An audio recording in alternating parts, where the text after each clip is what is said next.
আসসালামু আলাইকুম রাহমাতুল্লাহি ওয়া বারাকাতুহু। আজকে একটি নতুন ভিডিও নিয়ে হাজির হয়েছি। আজকের ভিডিওটা হলো আপনি যে কোনো মেয়েকে ভালোবাসতে চান ভালোবাসতে পারবেন।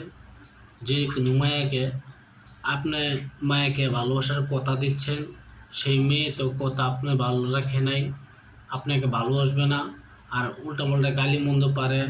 যদি আপনি তাকে আনতে চান, বিবাহ করতে চান, তাহলে এই কাজ করতে পারেন। যদি আপনি ভালোবাসতে চান তো এই কাজ করেন। অবশ্যই একটি কথা বুঝে নেবেন, এই কাজ করবেন কথা ঠিক হলে সেই মেয়ে আপনার বাড়িতে চলে আসবে। অবশ্যই আপনার বয়সটা ঠিক হইতে লাগবে। যদি বয়স দিয়ে কম হয়, যদি মেয়ে দিয়ে যায় বাড়িতে, তে কী করবেন? এই জন্য আপনি বুঝে শুনে কাজ করবেন। ইনশাল্লাহ সেই মেয়ে আপনার বাড়ির কাছে আসে যাবে বাড়িতে। সেই মেয়েকে যদি আপনি এই নস্কা দ্বারা কাজ করতে চান, সেই মেয়ের নাম লাগবে, সেই মেয়ের মার নাম লাগবে, আর আপনার নাম লাগবে, আপনার মার নাম লাগবে। সেই মেয়ে আপনার জন্য পাগল হয়ে ছুটিয়ে আপনার জন্য আসবে। কিভাবে কাজ করতে হয় না করতে হয় আমি ভিডিওর মাঝে বলে দেব। সেইভাবে কাজ করবেন, দেখবেন আপনার জন্য সেই মেয়ে পাগল হয়ে যাবে। অবশ্যই গলতভাবে কাজ করবেন না।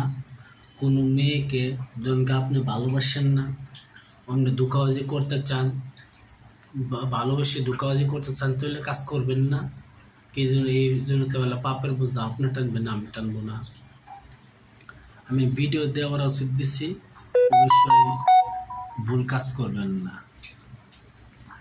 এটা আপনারা কথা কাজ করতেও পারেন, নাও করতে পারেন। আমি সবাইকে দিয়ে দিচ্ছি, আপনার খারাপ কাজ করতে পারেন, ভালো কাজ করতে পারেন, এটা আপনার ব্যাপার, আমার ব্যাপার না।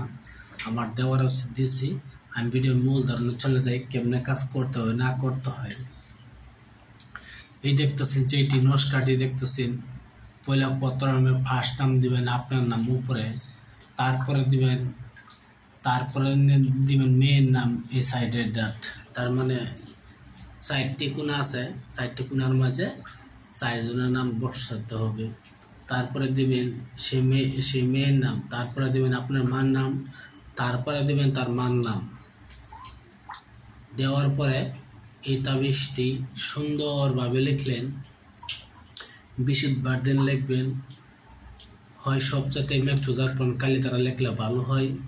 আপনি মেঘচুজারপন কালি পাচ্ছেন না, কীভাবে লিখবেন? তো অবশ্যই একটি কাজ করবেন, লাল কলমের দ্বারা সাদা কাগজে সুন্দরভাবে বিশুদ্ধ দিন পাক পবিত্র এসে বসিয়া 2 রাকাত নফল নামাজ পড়িয়া এই তাবিজটি জাই নামাজে বসিয়া লিখবেন। 2 রাকাত নফল নামাজ পড়িয়া জাই নামাজে বসিয়া এই তাবিজটি লিখলে সবচেয়ে ভালো মনে হয়। আর আপনি অবশ্যই পাক পবিত্র হিসেবে বসিয়া লিখবেন।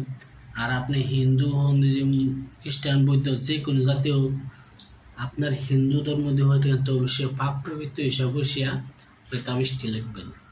তাহলে কাজ করবে, নাহলে কাজ করবেন না। যেভাবে লেখা আছে সেভাবে লিখবেন। লেখার পরে এই তাবিজটি কি করবেন, একটি দড়িটা মিষ্টি জাতের গাছের মধ্যে বাঁধে দিবেন। তাবিজটি লড়ে সরে সুতা দিয়ে বাঁধবেন, তাবিজটি ছিঁড়ে না পড়ে। আর মিষ্টি জাতের গাছে বাঁধবেন, যেন বাতাসে লড়ে, যতটুকু বাতাস লড়বে ততটুকু মেয়ে আপনার কাছে আসবে। তো ভালো থাকেন, সুখে থাকেন। আসসালামু আলাইকুম, খুদা হাফেজ, নমস্কার।